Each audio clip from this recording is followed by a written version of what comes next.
Guys, dumating na yung turbocharger guys para dito sa Dikjin Caterpillar 3412. Samahan nyo po ako guys mag unboxing nito. Sige guys, tara.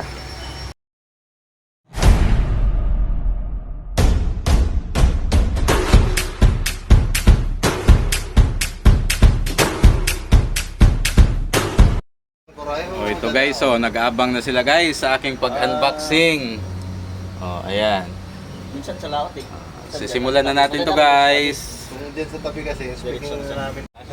Guys, bubuksan na natin. Pati boom truck, kasama na.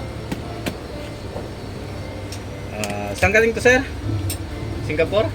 Ewan ko kung saan origin yan. Singapore, galing Singapore. Turbo gasket. Brand new? Sabi mo naman kung anong pyesa. Turbo Turbo gasket. Turbo gasket. Sama nyo guys. Ang laman ng box guys, ayan po yung laman. Repair kit. Galing gasket. May karton. May karton. Oh. Uy ba? Uy. So guys, Pintap pa. papakita natin guys. Ayan na siya guys, bagong bago. Balot na pagkarga. balot. Bubunutin natin yan, ilalabas natin to guys.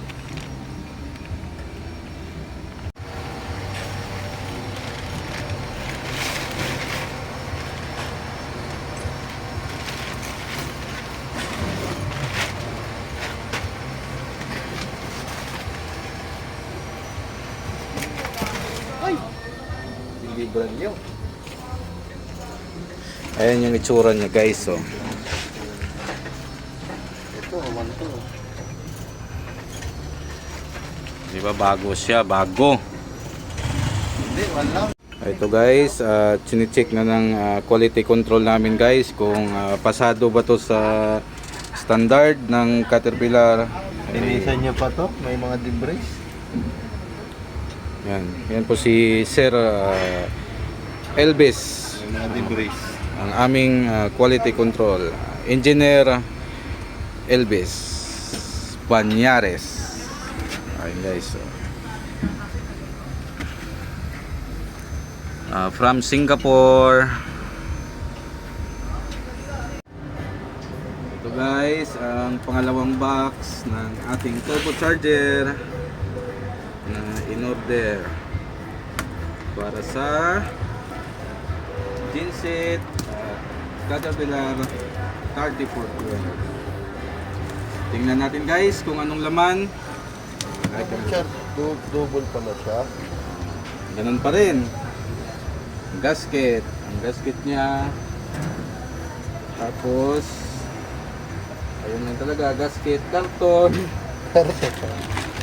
Tapos ito guys, oh.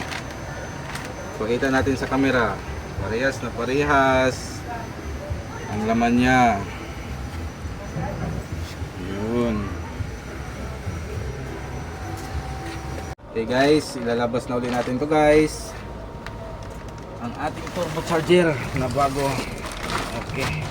Salamat sa pagtulong, sir. Yun. Ating brand new turbocharger. Yun.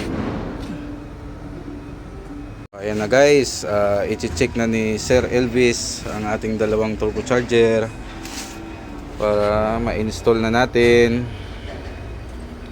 Mga debris talaga. Brand new siya from Singapore.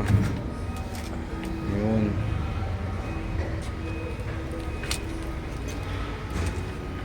Chine-check na po ni Sir kung okay ba siya.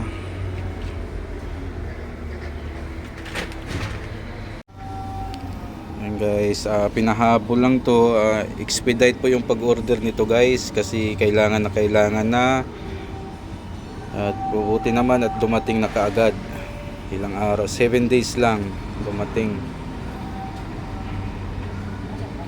Ayan guys, testing natin guys.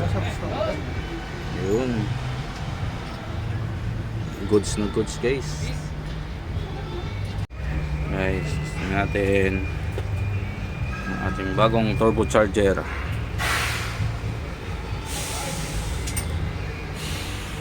Abangan nyo po guys ang ating pag-install nito guys.